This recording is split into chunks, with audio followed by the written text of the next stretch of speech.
back to the book. Finally, when light fire, now they're getting into an attack situation. Finally, when light firing began upon the outposts, we were commanded to attack by wading through the rampart ditches with fascines to tread these in and to scramble up the outworks by chopping and shoveling.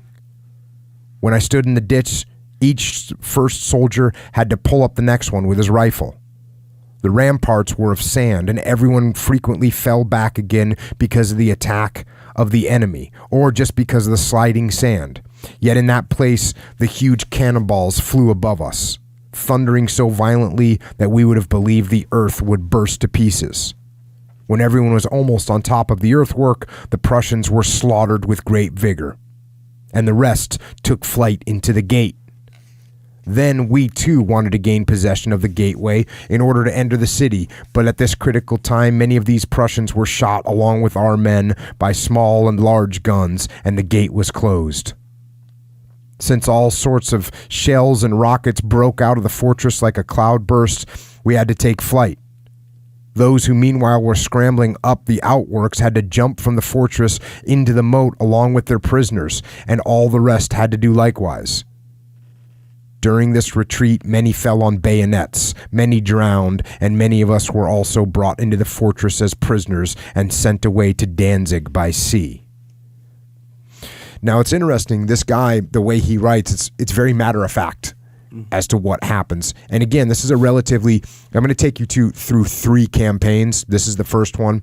The last one is the campaign into Russia, Napoleon's famous march into Russia to try and take Russia, and everyone knows how that story ends. It's not good. But this first one is, like I said, against the Prussians. Back to the book. One morning, the Prussians surprised the Polish camp from the sea with their ships, as had happened before Easter. The cannon fire on the Poles was so heavy that they could not withdraw fast enough. Their cannonballs also traveled more than half again as far toward our camp as our balls did across the water, since the surrounding swamps were frozen and the balls could roll along on ice so fast that one ball took off the feet and legs of 10 or 12 men, frequently both feet of the same man. During this blockade, the Prussians frequently made attacks, although every time with great losses. What a nightmare that is. You're standing on frozen swamps and these cannonballs are being fired at a really low angle and just screaming across the ice and taking out 10 to 12 guys' legs, feet.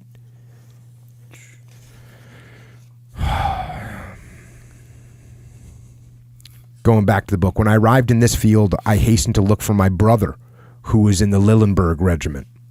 Here we met, embraced and greeted one another, and joy filled our hearts. Then he took me into his barracks and gave me trousers, shirts, and several other pieces of clothing which I needed, since, as I have already said, I lost almost everything at Kohlberg. So he's out there, and his brother's also out there fighting. And they happen to run into each other from time to time. Back to the book. While the enemy had to defend themselves around and in the crowded part of the city, a terrible shelling of light and heavy artillery broke in upon us, and all of us had to abandon the positions we had taken.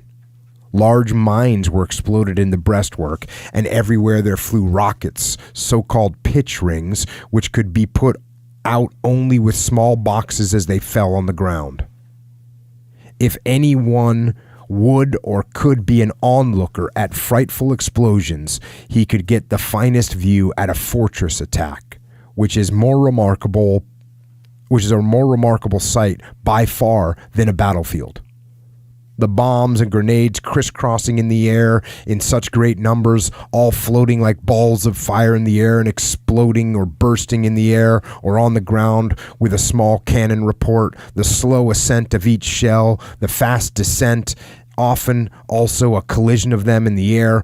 All this is a sight of moving beauty.